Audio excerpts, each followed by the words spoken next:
हुँदै गयौं र बाँकी राष्ट्रलाई चाहिँ केही देखेनौं भने कुनै दिन है हामी त्यो अवस्थामा त पुग्दैनौँ भन्ने यस्तो खालको एउटा जतिखेर कविता पढ्दाखेरि पनि कस्तो भने एउटा नयाँ चिन्तनमा लिएर जाने, नयाँ भावना मुकुस पार्ने किसिमले नयाँ भावनामा लैजाने ताकत सुभाषजी राख्नुहुन्छ। आधुनिक संसारलाई चिनेको र आधुनिक पीडा भोगेको है एउटा शक्तिशाली कविले त्यो एउटा आफ्नो जीवनको मुकुसबाट है मतलब बाहिर ल्याएका यी भावनात्मक जुन आवेगहरू छन् यिनीहरूबाट धेरै प्रभावित भएको छु। उहाँको शक्ति निकै रहेछ भन्ने कुरा यो पुस्तक पढेपछि चाहिँ मलाई त्यो साँच्चै नै गहिरो ढङ्गले फिल भएको छ। जस्तै उहाँले के भन्नुहुन्छ भने एउटा ओजनको ओजन सायद शीर्षक यही हो र त्यो कवितामा उहाँले के भन्नुहुन्छ भने ओजन जस्तो एउटा त्यो ओजन गर्ने एउटा ढक छ त्यसले त कति चिज त जोख्दै जोख्दै जोख्दै जोख्दै जान्छ, तर त्यो ओजन गर्ने जुन ढक छ त्यो नै खिएर गयो भने बाँकी सबै ओजनहरू रङ भएर जान्छ। त्यसमा उनीहरूले जसको ओजन छ त्यो ओजनले चाहिँ आफ्नो ओजन राखेको राम्रो, त्यो कस्तो रियलाइज हुने कुरा छ है।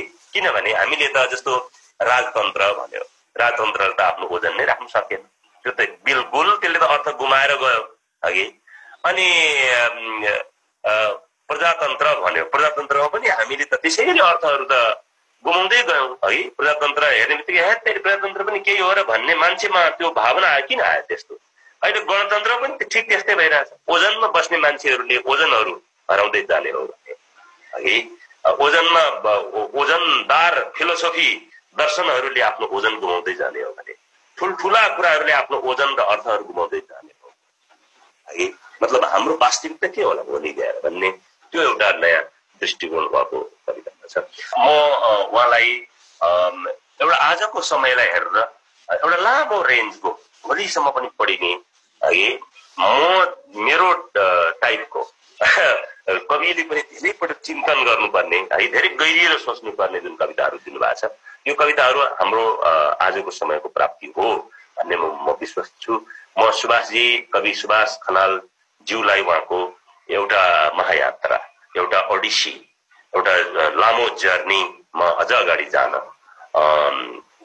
र यस्ता र अझ लामो रेन्जका जसरी तपाईँले चिन्तन गर्नुहुन्छ त्यो लामो रेन्जका कविताहरू भोलि यहाँहरूबाट पढ्न पाऊँ। यहाँले यहाँप्रति को ठुलो विश्वास जगाइदिनु भएको छ। यहाँले कविको रूपमा जुन ओजन राख्नु भएको छ, म त्यसप्रति म बडो सुन्दर अनुभूत गरेको छु र तपाईँलाई बडो आदर गर्छु। यहाँलाई आगामी यात्राको लागि बधाई भन्न चाहन्छु। Thank you sir.